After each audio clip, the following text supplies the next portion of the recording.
अस्सलाम वालेकुम, मैं हूं शाहजेब खानजादा। तहरीक इंसाफ हमजा शहबाज के वजीर आला पंजाब बनने के खिलाफ अदालत गई थी।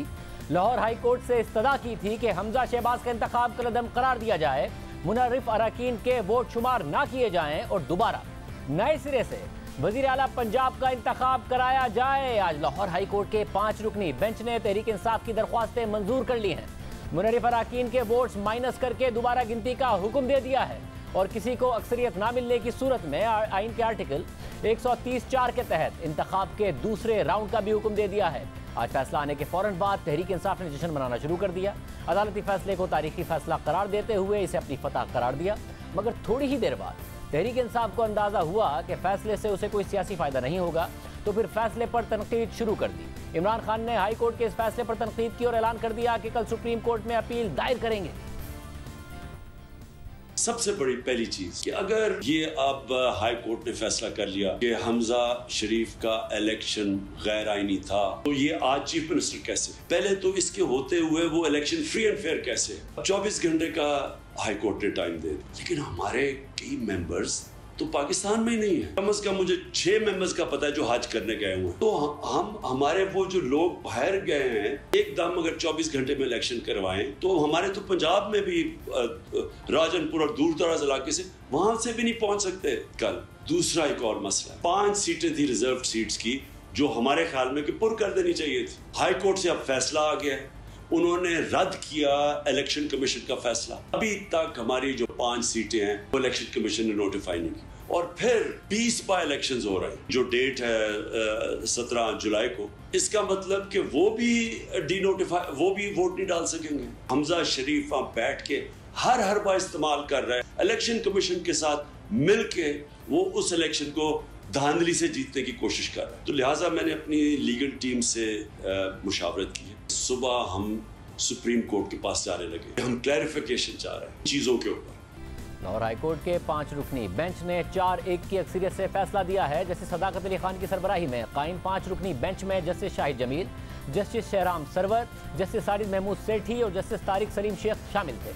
लार्जर बेंच ने तहरीक इंसाफ के अलावा काफ लीग और स्पीकर पंजाब असेंबली परवेज इलाही की अपीलों की समाअत की। अपीलें हमजा शहबाज के बतौर वजीर आला इंतखाब और सिंगल बेंच के फैसलों के खिलाफ दायर की गई थी। हमजा शहबाज के इंतखाब के दौरान पंजाब असेंबली में जो कुछ हुआ उसको भी चैलेंज किया गया था। अदालत ने वजीर आला पंजाब के इंतखाब के खिलाफ दरख्वास्तें मंजूर कर ली, जबकि जस्टिस साजिद महमूद सेठी ने 4 जजेस के फैसले के कुछ नकात से इख्तिलाफ किया है। अक्सरियती फैसले में कहा गया है कि वजीर आला पंजाब के नए इंतखाब का हुक्म नहीं दिया जा सकता। दोबारा इलेक्शन का हुक्म सुप्रीम कोर्ट के फैसले के खिलाफ होगा। हम प्रिजाइडिंग अफसर के नोटिफिकेशन को कलअदम करने का भी नहीं कह सकते। अदालत प्रिजाइडिंग अफसर का किरदार अदा नहीं कर सकती। अदालत ने 16 अप्रैल को इंतखाब कराने वाले डिप्टी स्पीकर को हुक्म दिया है कि मुनर्रिफ अरकान के 25 वोट निकालकर दोबारा गिनती की जाए। अगर किसी को मतलूबा अक्सरियत नहीं मिलती, जो कि नहीं मिलेगी, तो आर्टिकल 130(4) के तहत सेकेंड राउंड होगा। फैसले में वजाहत की गई है कि 25 वोट निकालने के बाद अक्सरियत ना मिलने पर हमजा शहबाज वजीर आला पंजाब के ओहदे पर कायम नहीं रहेंगे। ताहम बतौर वजीर आला उनके और उनकी काबीना के तमाम इकदामात कानून के मुताबिक बरकरार रहेंगे।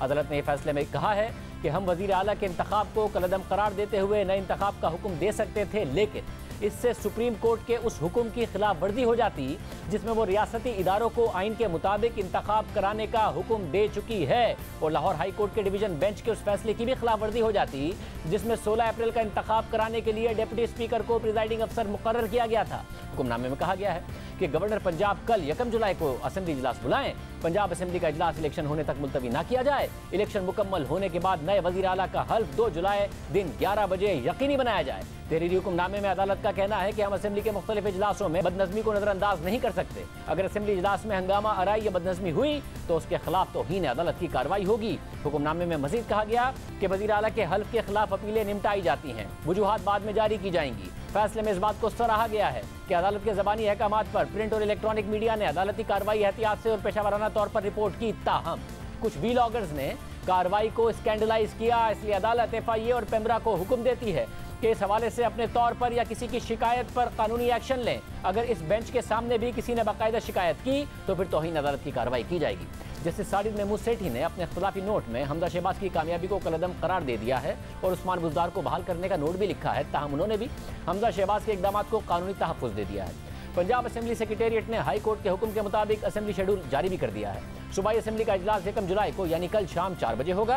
तहरीक इंसाफ के डी सीट होने वाले 25 मुनहरिफ अरकान के वोट माइनस करके दोबारा गिनती की जाएगी और उसके नतीजे में हमजा शहबाज की अक्सरियत खत्म हो जाएगी तो फिर वजीर आला के इंतखाब के लिए ऐवान में उसी वक्त दोबारा पोलिंग होगी और ऐवान में मौजूद अरकान की अक्सरियत जिसे वोट देगी वो वजीर आला पंजाब मुंतखब हो जाएगा। अब अगर नंबर गेम को देखें तो वजीर आला के इंतखाब के लिए सादा अक्सरियत यानी 186 वोट दरकार है, लेकिन ये नंबर किसी के पास नहीं है। नून लीग और इत्तेहादियों के पास 177 वोट्स हैं और तहरीक इंसाफ और इत्तेहादियों के पास 168 वोट्स हैं। ऐसे में नून लीग पर उम्मीद है कि अगर ऐवान में मौजूद अरकान ने कल वोट डाला तो हमजा शहबाज ज्यादा वोट लेकर मुंतखब हो जाएंगे। तहरीक इंसाफ और काफनी की इसी वजह से कोशिश है कि इंतखाब को आगे ले जाया जाए ताकि मुनहरिफ अरकान की 5 मखसूस नशिस्तें भी उनके पास आ जाएं और 17 जुलाई को 20 नशिस्तों पर ज़िमनी इंतखाबात भी हो जाएं ताकि उनके नंबर पूरे हो जाएं। लेकिन जहां तक मखसूस नशिस्तों की बात है उस पर आज का फैसला देने वाले जजेस पहले ही अहम रिमार्क्स दे चुके हैं। 28 जून की समाअत में बेंच के सरबराह जस्टिस सदाकत अली खान ने रिमार्क्स दिए थे कि सुप्रीम कोर्ट ने मुनहरिफ अरकान के वोट को शुमार ना करने का कहा है, उन्होंने किसी को डी नोटिफाई करने का नहीं कहा। जैसे शाहिद जमील ने रिमार्क्स दिए थे कि अगर 16 तारीख पर रिवर्स करके दोबारा इलेक्शन होता है तो नए आने वाले 5 अरकान वोट नहीं दे सकते। जैसे तारिक सलीम शेख ने कहा था कि जब इलेक्शन हुआ था तो उस वक्त मखसूस 5 अरकान तो नहीं थे, अगर पिछली तारीख से दोबारा इलेक्शन हुए तो उसमें नए वोट कैसे शामिल होंगे? क्या ये तजाद नहीं होगा कि वोटर्स नए होंगे और उम्मीदवार पुराने हों?